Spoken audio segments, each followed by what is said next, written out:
महाबळेश्वरमध्ये सर्वात उंच असणारा धबधबा तुम्हाला माहीत आहे का? चला तर मग या व्हिडिओमध्ये आपण भेट देणार आहोत महाबळेश्वरमधील सर्वात उंच लिंगमाळा धबधब्याला. सातारमधून अवघ्या 56 किलोमीटर अंतरावर असलेला हा धबधबा बघण्यासाठी सकाळी 8 ते सायंकाळी 5:30 अशी वेळ आहे. लिंगमाळ्याला पोहोचल्यावर प्रत्येकी 20 रुपये तिकीट देऊन आपण या ठिकाणी पोहोचतो. इथे पोहोचल्यावर आपल्यासमोर वेण्णा नदी दिसते. सुंदर असे 2 लहान वॉटरफॉल आणि बुशी डॅम सारखी मजा करत फॅमिलीसोबत इथे तुम्ही चिल करू शकता. इथून पुढे लिंगमाळा धबधब्याचा व्ह्यू बघण्यासाठी आपल्याला 10 ते 15 मिनिटाचा छोटा ट्रेक करावा लागतो. ट्रेक करताना रस्त्यात छोटे छोटे स्टॉल आहेत. मग काय मस्त गरम गरम कणीस खात आपण आपल्या व्ह्यू पॉइंट पाशी येऊन पोहोचतो.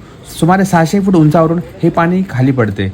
हा धबधबा 3 टप्प्यामध्ये असून वरचे 2 टप्पे आपल्याला बघण्यास मिळतात.